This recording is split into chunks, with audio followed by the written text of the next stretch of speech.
A very fresh good morning to all of you. Hope you all are fit and fine at your home. And today we are starting chapter Federalism, book part B of Political Science class 11. Okay. Federalism के बारे में मैंने कल भी बताया था, आपको video send की थी. वीडियो में मैंने बताया था कि what is federalism and power sharing कैसे होती है, अलग अलग जो ऑर्गन्स हैं उसमें पावर शेयरिंग कैसे होती है, vertical power sharing and horizontal power sharing क्या होती है. फिर भी मैं आपको दोबारा बता देती हूँ फेडरलिज्म क्या होता है.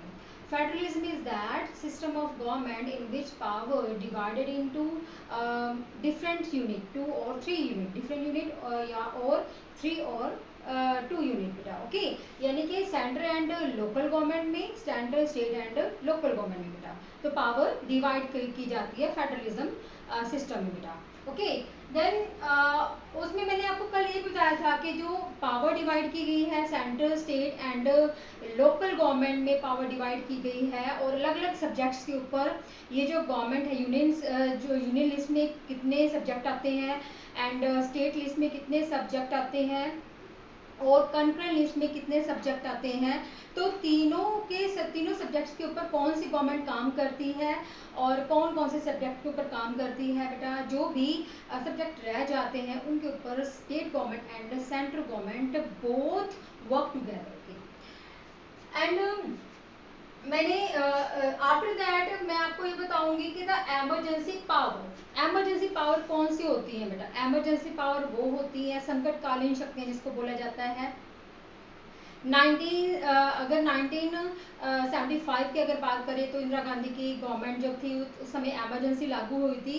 एमरजेंसी 356 आर्टिकल 356 के अकॉर्डिंग ये था कि जब कोई सरकार अपना जो संवैधानिक ढांचा है अच्छे से नहीं चला पा रही होती है तो सॉरी, तो उसका क्या होता है कि उसको या तो रिजाइन दे देना पड़ता है या वो सरकार गिर जाती है और उस समय एमरजेंसी लागू हो जाती है. एमरजेंसी लागू होने का मतलब है कि जो सेंटर के पास सारी पावर आ जाती है और उस समय जो है जो पूरी की पूरी पावर जो है वो प्रेसिडेंट के पास चली जाती है. हमारे जो फंडामेंटल राइट्स हैं वो हमारे से ले लिए जाते हैं. फंडामेंटल राइट्स आपको 6 फंडामेंटल राइट्स दे रखे हैं गवर्नमेंट ने और वो कॉन्स्टिट्यूशन में दर्ज किए गए हैं कि कौन से फंडामेंटल राइट्स हैं बेटा. ठीक है, तो एमरजेंसी पावर जो है उस समय सेंट्रल के जो गवर्नमेंट है वो सेंट्रल गवर्नमेंट के पास सारी शक्तियां आ जाती हैं, लेकिन उसका जो हेड हो जाता है वो प्रेसिडेंट हो जाता है. प्रेसिडेंट उन शक्तियों की जो पावर्स है उसकी मतलब जो है पावर को यूज करता है बेटा. जबकि पहले प्रधानमंत्री यूज करता है लेकिन आफ्टर दैट वो प्रेसिडेंट यूज करता है, क्योंकि आपको पता है कि एक जो प्रेसिडेंट होता है सारी पावर उसकी होती है, लेकिन यूज कौन करता है, प्राइम मिनिस्टर और उसके मंत्री जो परिषद के मेंबर्स होते हैं वो यूज करते हैं बेटा. ठीक है, अब नेक्स्ट है financial dependence of the state on centre. बिल्कुल जी, सेंट्रल गवर्नमेंट पावरफुल है. सेंट्रल गवर्नमेंट पावरफुल है तो जो भी फाइनेंशियली डिपेंडेंस है वो स्टेट गवर्नमेंट किसके ऊपर डिपेंड करती है, वो सेंट्रल गवर्नमेंट के ऊपर डिपेंड करती है. सेंट्रल गवर्नमेंट चाहे तो उनको जो है जितने भी उनको पैसा चाहिए, फाइनेंशियल एड चाहिए, वो उनको प्रोवाइड करती है. वो सारी की सारी जो इच्छा है किसके ऊपर, सेंट्रल गवर्नमेंट की ही मानी जाएगी. सेंट्रल गवर्नमेंट प्रोवाइड करना चाहे तो करेगी, अदरवाइज वो नहीं करेगी. तो स्टेट गवर्नमेंट जो है वो सेंट्रल गवर्नमेंट के ऊपर ही डिपेंडेंट करती है. Appointment of the governor. Appointment of the governor में क्या है कि जो गवर्नर की अपॉइंटमेंट है वो प्रेसिडेंट करता है बेटा.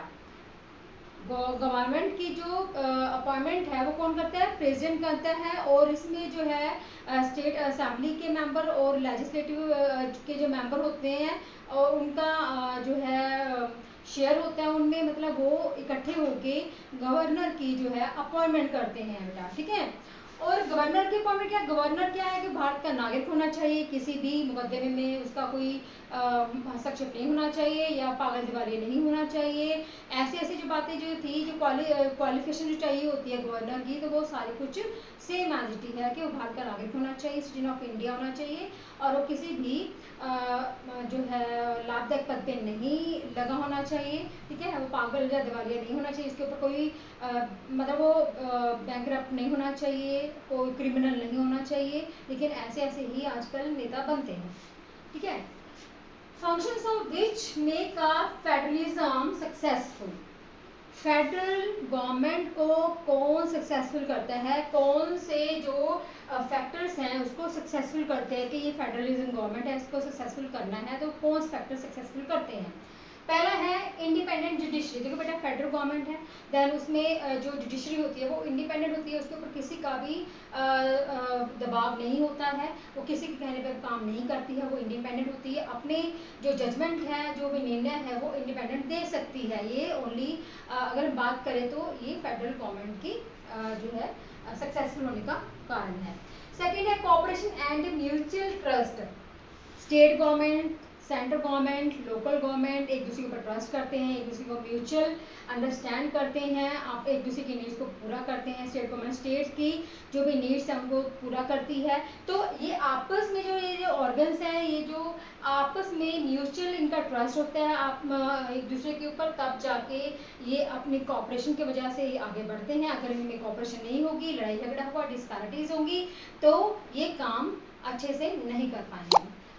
पॉलिटिकल पार्टीज जो है बेटा, अगर हम बात करें पॉलिटिकल पार्टीज जो होती हैं वो भी एक बहुत ही इंपॉर्टेंट रोल प्ले करती हैं जब भी फेडरल गवर्नमेंट की अगर बात आती है, क्योंकि पॉलिटिकल पार्टीज ही लोगों को न्याय दिलाने में सक्षम होती हैं, और पॉलिटिकल पार्टीज के द्वारा ही पब्लिक जो है अपनी जो नीड है उनको बता सकती है, और उनकी नीड्स को उनके अपना जो उनका राइट्स हैं उनको देना वो पॉलिटिकल पार्टीज ही दे पाती है अगर अच्छी पार्टीज हों तो।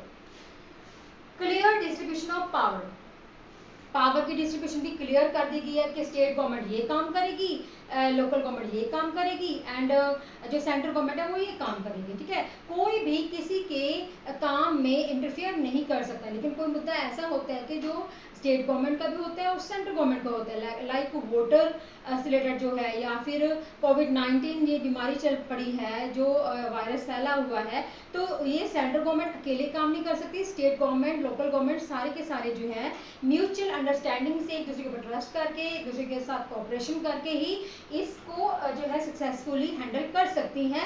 एनवायरनमेंट का मुद्दा है, वोटर का मुद्दा है, कोई भी ऐसा जो मुद्दा है, तो वो सारी की सारी जो मतलब स्टेट गवर्नमेंट है या लोकल गवर्नमेंट है या फिर यूनियन गवर्नमेंट है, वो इकट्ठे होके ही इन मुद्दों के ऊपर जो है गंभीरता से सोचते हुए इसके ऊपर इसका निवारण कर सकती हैं बेटा। ठीक है, तो मैंने अगर आज आपको बताया एमरजेंसी पावर क्या होती है, और जो फाइनेंशियल डिपेंडेंस है स्टेट गवर्नमेंट वो सेंट्रल गवर्नमेंट के ऊपर डिपेंड करता है।